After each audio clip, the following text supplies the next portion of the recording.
Baik, selamat pagi semuanya. Hari ini kita akan belajar, dalam pertemuan ke-12 ini kita akan belajar tentang Quality Management System atau Sistem Manajemen Kualitas.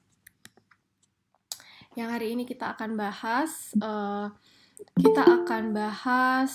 apa itu penjaminan mutu. Kayaknya tadi ada yang mau join. Oh, bukan. Kita akan bahas tentang apa itu penjaminan mutu, apa itu QMS atau Quality Management System, bagaimana QMS berkembang, kemudian bagaimana ikhtiasarnya, keuntungan ikut QMS apa itu ISO, apa itu SNI, bagaimana syaratnya, dokumentasinya, bagaimana ISO diterapkan, kemudian bagaimana cara melakukan audit internal, cara mendaftar, dan seterusnya.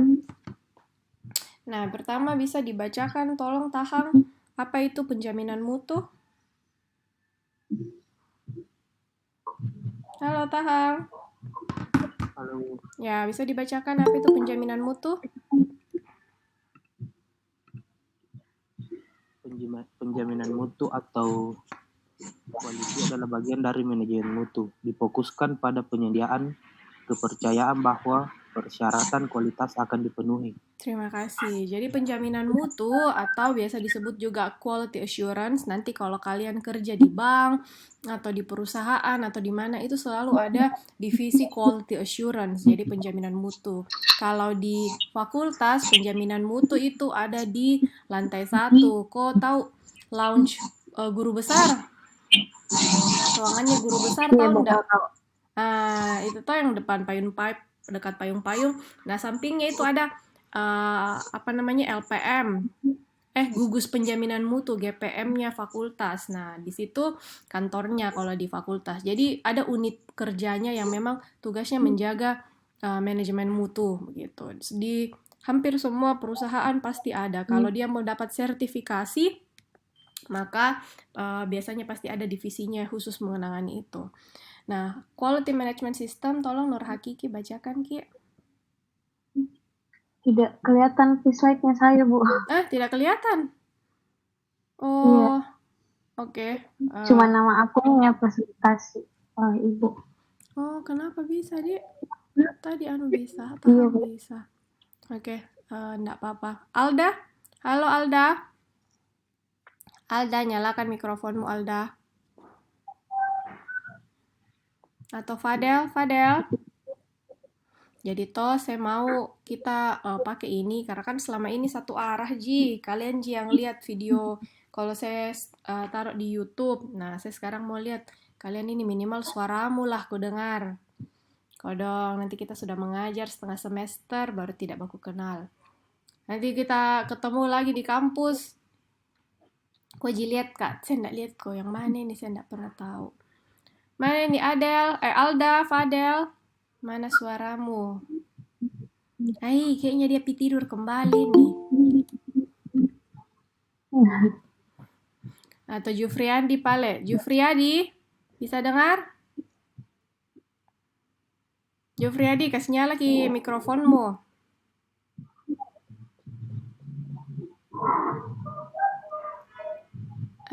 Jufriadi. Aduh. Oh ya, Alda ada nih. Alda? Iya, Bu. Oke, tolong bacakan kita. Kelihatan ini slide-nya. Apa itu Quality Management System? Iya, Bu. Oke, tolong dibacakan. Apa itu quality management system? Sistem manajemen untuk mengarahkan dan mengendalikan organisasi terkait dengan kualitas. Ya, jadi straightforward saja. Terima kasih. QMS itu adalah sebuah sistem yang dimana kita itu dikasih panduan, dikasih arahan dokumentasi supaya kita bisa kendalikan organisasi terkait dengan kualitas. Karena yang namanya mutu itu tidak bisa kalau kita cuma bilang, oh ya jamin mutu, tidak bisa, harus ada standarnya dan itu semua harus ada panduannya. Jadi misalnya nih, contoh untuk di universitas saja, itu ada sangat banyak buku panduan tentang bagaimana persisnya kita harus melakukan perkuliahan. Kenapa bisa ini kan sekarang keadaan tidak normal nih. karena corona makanya kita kuliah online. Tapi kalau kita kuliah di kampus, Iya, Bu. kalau kita kuliah di kampus itu kita bisa lihat kenapa bisa caranya orang urus KRS seperti itu. Kenapa dosen harus mengajar sesuai RPS. Kenapa ini kok barat banyak yang baru join ya.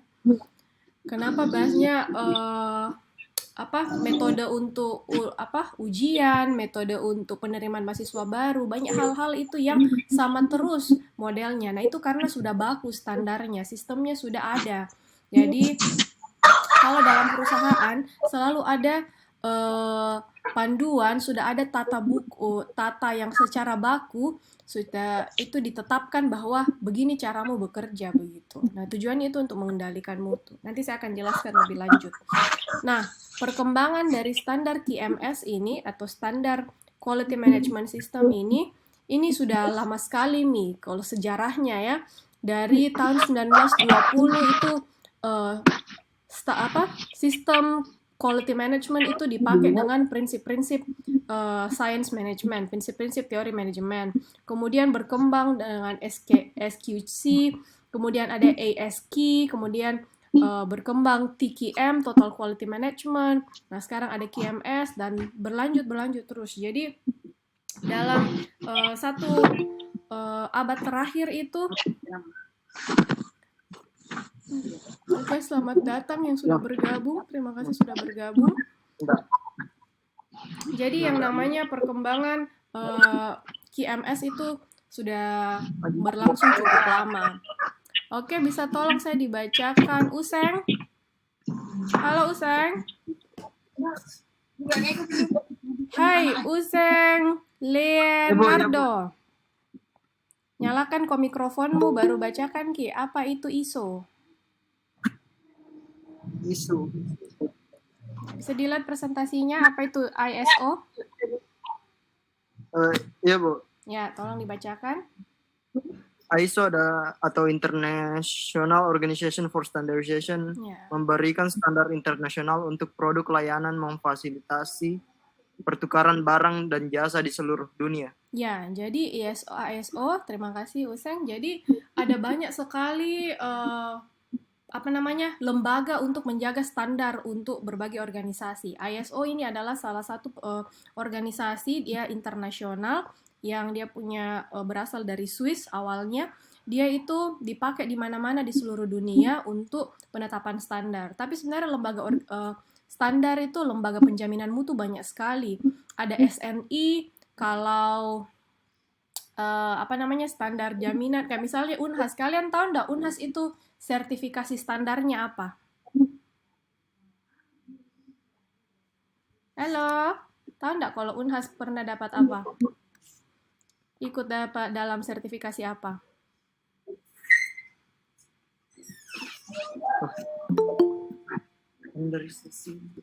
Jadi kalau Unhas itu dalam pendidikan standarisasinya itu disebut akreditasi. Nah, lebih akrab disebut akreditasi. Pernah dengar toh akreditasi?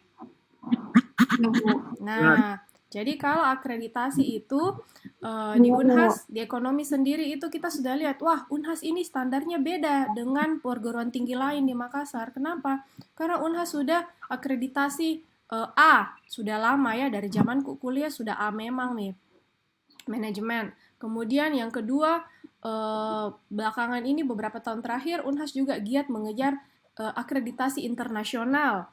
Jadi kemudian Unhas juga terstandarisasi ISO begitu. Jadi ada banyak lembaga akreditasi, banyak lembaga sertifikasi di mana kalau perusahaan itu sudah dapat sertifikasi dari lembaga penjaminan mutu seperti ini, maka bisa dipercaya bahwa standarnya itu bagus begitu. Kira-kira kenapa orang mengejar, perusahaan-perusahaan itu mengejar ISO? Halo? Menurut kalian kenapa banyak perusahaan itu mendaftarkan dirinya ke ISO? Ada ISO, ada juga SNI. Pernah dengar SNI? Pernah, Bu. Nah, kira-kira kenapa perusahaan itu banyak kejar SNI kah, ISO kah? Kenapa ya kira-kira? Apa kira-kira tujuan utamanya? Supaya apa? Supaya konsumen bisa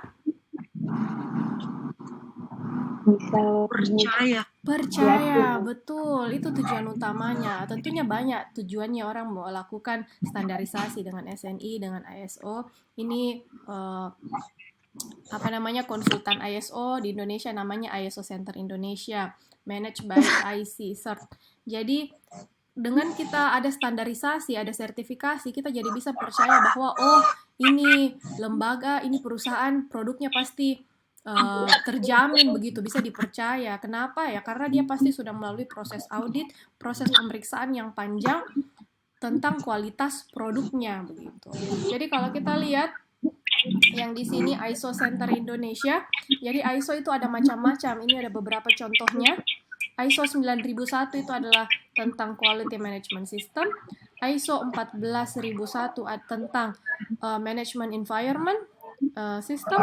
Kemudian ada ISO tentang Information Security, ada OSAS tentang manajemen kesehatan, ada ISO TS tentang Technical Specification, ada ISO tentang Standar International Business Continuity, keberlangsungan bisnis internasional, apa sesuai standar atau tidak. Kemudian Standar Manajemen IT Service, ada juga ISO-nya sendiri. Jadi dalam ISO itu, dalam organisasi ISO itu ada banyak jenis-jenis ISO yang spesifik sesuai dengan kebutuhan perusahaan. Kalau perusahaan misalnya dia bergerak di bidang perbankan, dia bergerak di bidang information, tentang dia punya website atau ini ya, mungkin dia harus dapat ISO 27001 misalnya. Atau ternyata perusahaan bergerak di bidang kesehatan ya, mungkin dia harus cari sertifikasi OHSAS 18001 gitu. Bisa diikuti sejauh ini? Oke, terima kasih. Nah, jadi ini tahun 2016 Unhas sudah meraih ISO 9001. Nah, saya tahu pasti kalian selama ini ketika kita, ya wajar ya, ketika kita berada dalam suatu lembaga, suatu institusi, pasti kita akan lihat kelebihan dan kekurangannya. Cuma di sini saya mau sampaikan saja, karena saya lama mengajar di universitas swasta. Menurut saya, apa yang kalian dapatkan itu di Unhas betul-betul jauh berkali-kali lipat lebih baik daripada yang mahasiswa lain dapat. Tentu beda ininya. Jadi ketika kalian berusaha keras, belajar, lulus masuk di Unhas, mungkin kau bisa lihat, apa itu Ustaz Pace dibandingkan dengan di Jawa, Pace dibandingkan ini. Ya memang kalau kita lihat ke atas, tapi kadang-kadang perlu juga kita syukuri ketika kita bandingkan dengan universitas lain yang akreditasinya C, akreditasinya B, atau bahkan belum terakreditasi. Unhas itu secara berkelanjutan terus-menerus berusaha meningkatkan kualitasnya begitu. Nah, saya ngomong begini ya karena saya baru masuk di Unhas dan sangat terasa sekali perbedaannya. Gitu. Jadi kalian difasilitasi untuk punya dosen-dosennya itu dikasih buku supaya kalian belajar yang betul. Kemudian kalian difasilitasi ruangannya saja, LCD-nya tidak rebutan. Itu satu kelas ada satu LCD itu sangat ini loh, padahal uang kuliahmu 5 juta paling mahal toh, kalau reguler itu lebih murah. Iya, Bu. Pak, iya toh, paling mahal yang anak reguler ini itu lebih murah loh daripada kalau kau kuliah di swasta. Gitu. Jadi menurutku ada sekali-sekali ada waktunya. Untung kalian kuliah di Unhas, at least masih mending lah. Masih bagus lah gitu. Nah, ini gambar yang di sini ini adalah, biasa enggak kalian lihat logo ini, SNI? Iya, Bu. Nah, sering toh. Nah, banyak juga produk-produk Indonesia yang pakai SNI, Standar Nasional Indonesia. Ini logonya, ada nomornya, kemudian kode lembaga sertifikasi yang mengeluarkan. Ya, jadi seperti yang bilang tadi, ada banyak lembaga standarisasi, lembaga sertifikasi penjaminan mutu. Salah satunya SNI, sama ada juga ISO. Kalau pendidikan ada BAN PT.